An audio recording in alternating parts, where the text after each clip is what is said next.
पिछले कई दिनों से लगातार आंदोलन कर रहे बीपीएससी अभ्यर्थियों का मामला अब पूरी तरह से राजनीतिक रंग ले चुका है और इसी कड़ी में बीपीएससी अभ्यर्थियों मामले पर मुख्यमंत्री नीतीश कुमार की चुप्पी पर राजद ने सवाल खड़े किए हैं। आपकी सहमति मिल जाए तब ना। तो आज के पत्रकार वार्ता में आप सभी साथियों का जो यहाँ उपस्थित हैं सभी का स्वागत है और साल का अलविदा दिन भी है। अच्छा दिन आए कल से आप सभी के जीवन में, ऐसी कामना भी करते हैं। हमारे साथ देख रहे हैं सभी हमारी पार्टी के जो प्रवक्ता हैं, सब लोग बैठे हैं। एजाज अहमद जी हैं, सारिका पासवान जी हैं, अरुण जी हैं, प्रमोद सिन्हा जी हैं, आरजू खान जी हैं। ये सब हमारे पार्टी के प्रवक्ता हैं और आप सबको जानते हैं कि प्रतिदिन इन चेहरों से आप लोग रूबरू होते रहते हैं। आज आप लोग को बुलाने का मकसद ये है कि हम लोग कई दिन से और आप लोग भी लगातार उस खबर को प्रमुखता से दिखा भी रहे हैं, कवर कर भी रहे हैं और ये बिहार की खबर अब राष्ट्रीय स्तर पर चिंतन और चिंता दोनों इसमें समाहित हो चुका है। इसलिए हमें लगा कि इस विषय पर बातें स्पष्ट होनी चाहिए। जब 7 दिन तक 6 दिन तक का अभ्यर्थी जब सत्याग्रह कर रहे थे और वो अपनी आवाज को उठा रहे थे तो उनका सुध लेने वाला कोई नहीं था। सत्ता प्रतिष्ठान तो बिल्कुल उनको यूं ही ठंड में छोड़ ही दिया था गर्दनी बाग में। वहां हमारी बहनें, हमारे वहां भाई जो अभ्यर्थी थे वो मांग पर अड़े थे कि परीक्षा रद्द होनी चाहिए, री एग्जाम पर अड़े हैं। उन लोगों ने नेता प्रतिपक्ष तेजस्वी जी से लगातार संपर्क साधते रहे। यात्रा में निकले हुए थे, तेजस्वी जी के नेतृत्व में यात्रा चल रही थी। इन लोगों के आग्रह पर नेता प्रतिपक्ष देर रात में वीडियो कॉल पर बात की और बात कर करके इनको कहा कि मैं आऊंगा, और वो देर रात पहुंचे और पहुंच कर करके लोगों को अपना नैतिक समर्थन दिया।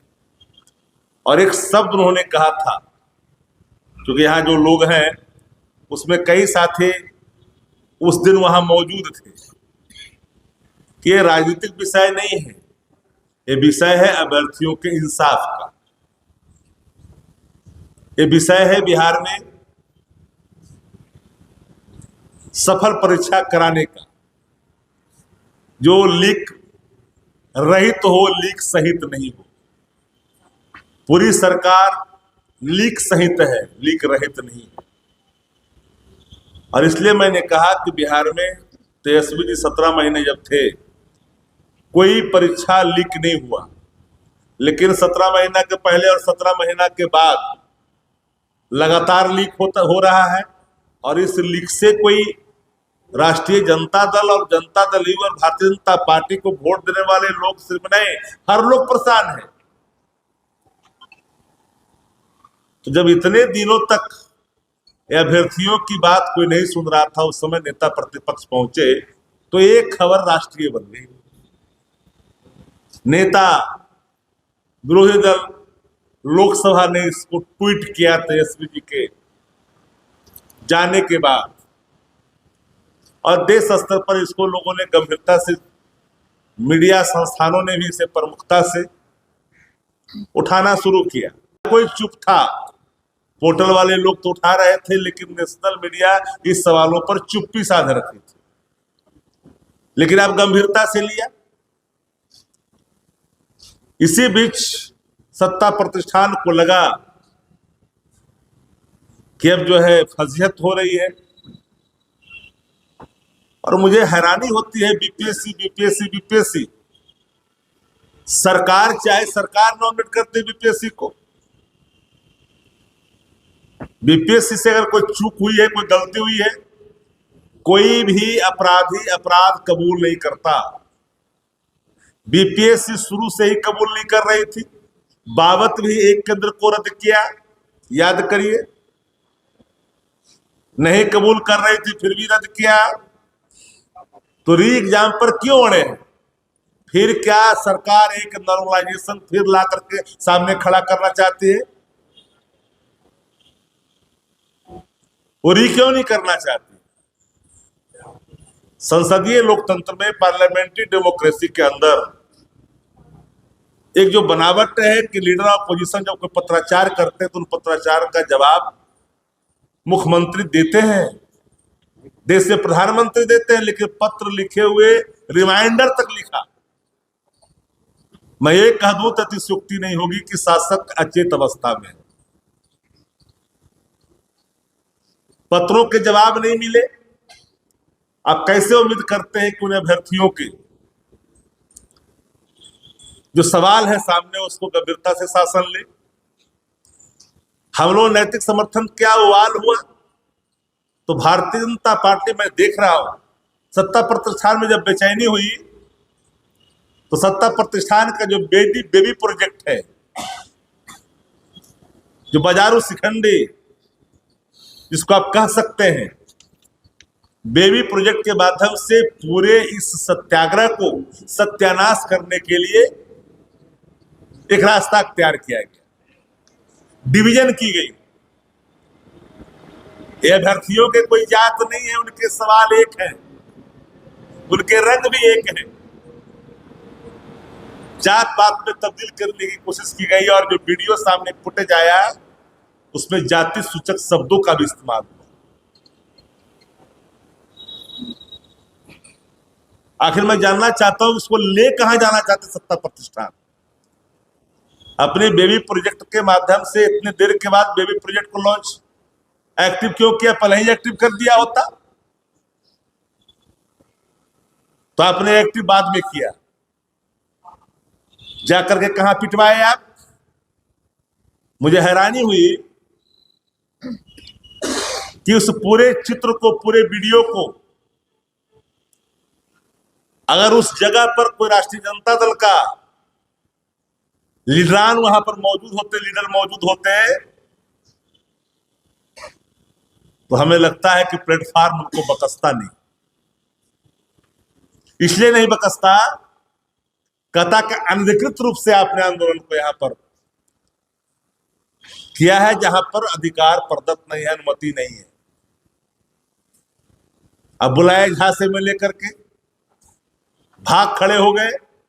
ऐसे लोग कभी आपको आगे दिखाई नहीं पड़ते।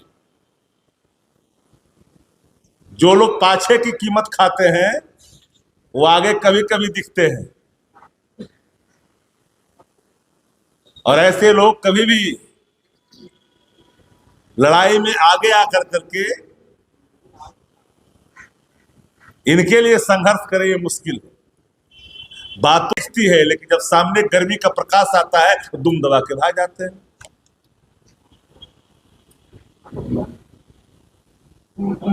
हमने देखा, कई लाइन देखा, मैं नाम लेना नहीं चाहता किसी का। एक नेता है, 5 बार के सांसद है, 90 के समय में एमएलए हुए थे। उस समय हाफ पेट पर पहन कर करके कहीं रोड किनारे विसर्जन करता होगा। वो भी अपनी सीमा का ख्याल नहीं रखता है और तुम तड़ाका करके प्रयोग करता है शब्दों का। राजनीति में राजनीतिक शुचिता कायम होनी चाहिए। अभ्यर्थियों की मांग को नैतिक समर्थन राष्ट्रीय जनता दल करता है और करता रहेगा। री एग्जाम की मांग है और री एग्जाम तक हम अड़े। तेजस्वी जी ने, जो नेता प्रतिपक्ष है, जिनके नेतृत्व में राष्ट्रीय जनता दल काम करती है, असूलों की, सिद्धांतों की, आइडियोलॉजी की, विचारों की, जो कहता सो करता, एक एक कार्यकर्ता वही करता। हमारे संकल्प, हमारे विचार जो नेता प्रतिपक्ष तेजस्वी जी के नेतृत्व में जो स्थापित किया जाता है, उसी के आधार पर पूरी राष्ट्रीय जनता दल जनहित में, जन सरकार को लेकर के आगे बढ़ती है। हमारा नैतिक समर्थन जब दिया है तो तार्किक दिया है, और पत्राचार जो हुआ है वो तथ्यात्मक है। बिंदुवार चीजों को देख सकते हैं आप लोग। आखिरकार अभी तक बिहार के मुख्यमंत्री नीतीश कुमार जी चुप क्यों हैं? पीपुल डोमेन में आकर करके स्पष्ट क्यों नहीं करते? ये बात बीपीएससी पर आखिर क्यों छोड़ रहे हैं? बीपीएससी ने अपराध किया तब तो एक केंद्र को रद्द किया। अपराध तो किसी चेन में, एक लंबी चेन है एग्जामिनेशन का, उसमें एक चेन पर कहीं लीकेज हुआ, उस चेन को आपने काट करके वहां पर आपने तो कर दिया। लेकिन लोगों की आशंका है कि हर चेन में छेद है। उन आशंकाओं को हल निकालना, उनको सेटिस्फाइड करना सरकार का दायित्व है। लेकिन बिहार में लगता ही नहीं कि सरकार है। हर कोई जानना चाहता है कि बिहार में सरकार है। बोला वेयर इज गवर्नमेंट? ना बाहर में, लेट मी कंप्लीट, न सड़क पर मुख्यमंत्री बोलते, न सदन में बोलते। सदन भी समाप्त हो गए, सदन में भी एक दिन भी नहीं बोले, न मीडिया से बात करते।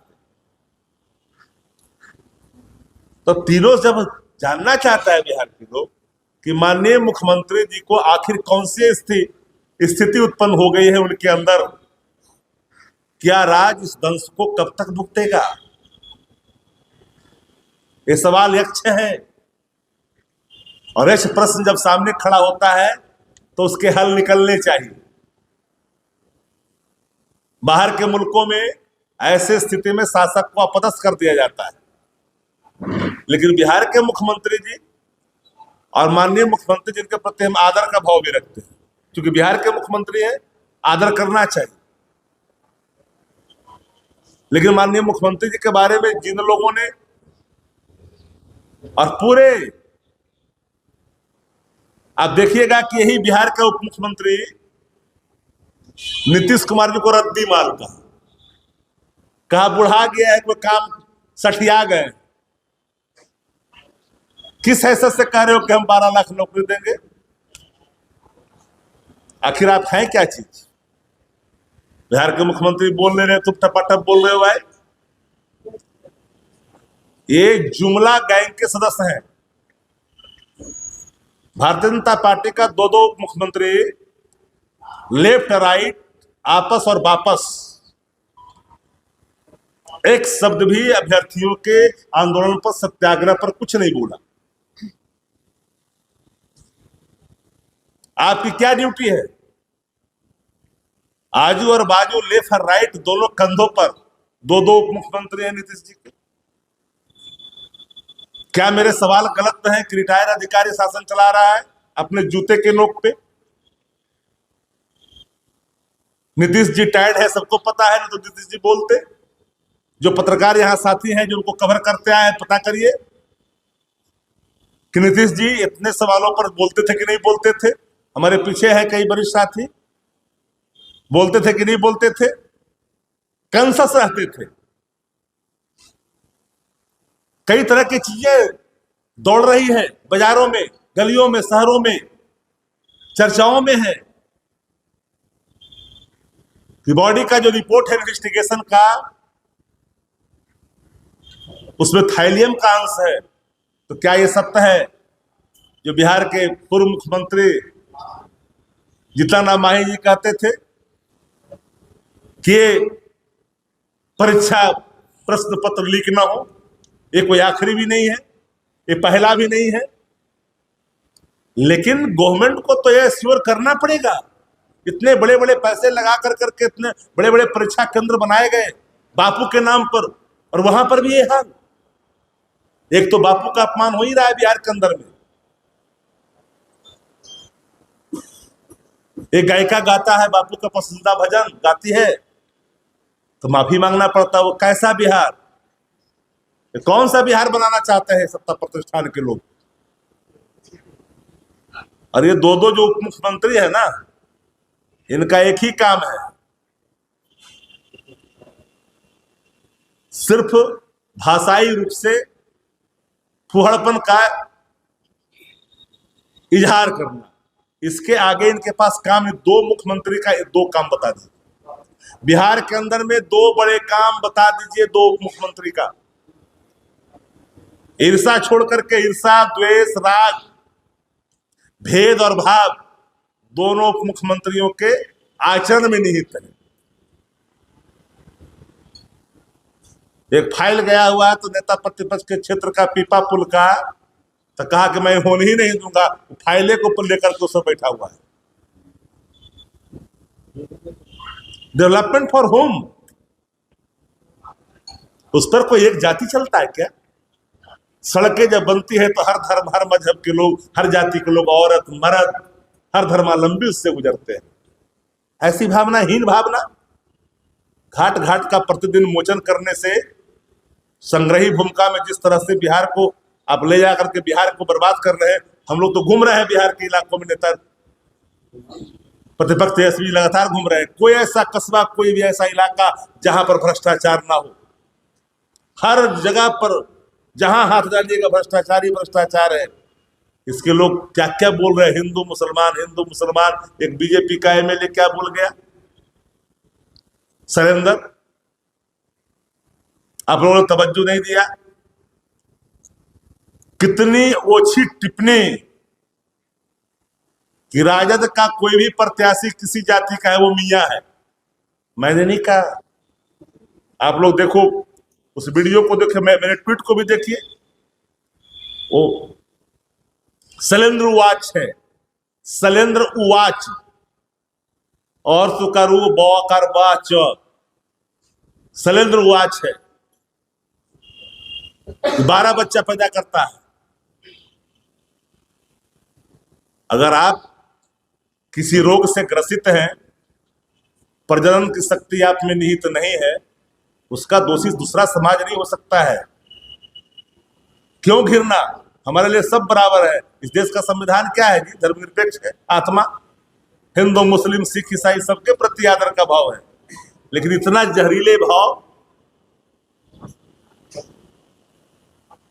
इसलिए मुख्य रूप से हम लोगों ने सिर्फ आज, वो साक्ष्य नहीं उनके पास। मैं आपसे पूछना चाहता हूं कि साक्ष्य अगर नहीं थे तो फिर री कैसे हो गए? का परीक्षा केंद्र को रद्द कैसे किया गया? वो एविडेंस किस टाइप का था? और कृष्ण कैसे हुआ? और नेता प्रतिपक्ष के प्रश्न का, उनके पत्र का जवाब नहीं दे रहे हो और थेथरोलॉजी कर रहे हो। ये सत्ता प्रतिष्ठान में थेथरोलॉजी करने वालों की कमी है क्या? इस देश का सबसे लुच्चा मुख्यमंत्री नीतीश कुमार है। किसने कहा था? जुमला गैंग का जो मेंबर है उसी के पिता ने कहा था। जाके पूछे अपने जहां से उत्पन्न लिए उनसे, आपने कहा था कि नहीं, इस देश का सबसे लुच्चा मुख्यमंत्री अगर कोई है नीतीश कुमार। किसने कहा?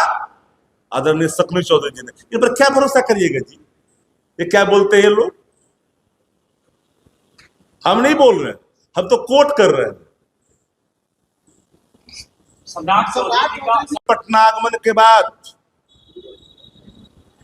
जब उन्होंने कहा कि मैं माननीय मुख्यमंत्री से मुलाकात करूंगा कल के प्रेस कॉन्फ्रेंस से, और अभ्यर्थियों को ये धारणा बनाया कि हम मुख्यमंत्री से ही मिलेंगे, पूरी भारतीय जनता पार्टी में बेचैनी सी छा गई। और सुबह सुबह बड़बोला और जुमला गैंग का मेंबर और बिहार के उप मुख्यमंत्री जाकर करके यूं ही अफवाह फैला दिया। नीतीश कुमार जी ने बढ़िया से बात तो डांटा है बुला करके कि तुम कैसे घोषणा कर दिया जी, मुख्यमंत्री मैं हूं, तुम कौन होता है घोषणा करने वाला? डांट पिलाई गई है जो मुझे जानकारी है। और वो डांट मुख्यमंत्री नहीं, मुख्यमंत्री चुपचाप बैठे थे, वहां एक रिटायर्ड अधिकारी ने डांट दिया। ये हैसियत है ऐसे लोगों की। नहीं, कल एक बयान कहीं से छप गया, 12 लाख देंगे नौकरी, 2 करोड़ से 12 लाख पर आ गए जुमला गैंग के मेंबर। कि अभ्यर्थियों की बातों को जब तवज्जो नहीं दी जा रही थी तो अभ्यर्थियों ने नेता प्रतिपक्ष से बात की, वीडियो कॉल पर बात की, उन्होंने आकर के समर्थन दिया। तब ना नेशनली रीजनली एक खबर टॉप 10 में चलने लगा और पत्राचार किया गया मुख्यमंत्री से, हम तो आगे ही हैं। जूठा पत्थर पर चाटने की आदत उन लोगों को है। हम तो खुद पिच बनाते हैं, उस पिच पर खिलाते हैं। राजद प्रवक्ता शक्ति यादव ने साफ तौर से इस पूरे मामले पर प्रशांत किशोर सहित पप्पू यादव पर भी जमकर निशाना साधा है। साफ तौर से पप्पू यादव और प्रशांत किशोर पर निशाना साधते हुए राजद प्रवक्ता शक्ति यादव ने कहा है कि कुछ नेता बेबी प्रोजेक्ट के तहत बीपीएससी अभ्यर्थियों के इस आंदोलन को हाईजैक करने की फिराक में लगे हुए हैं। नीरज त्रिपाठी, न्यूज़ 24, पटना।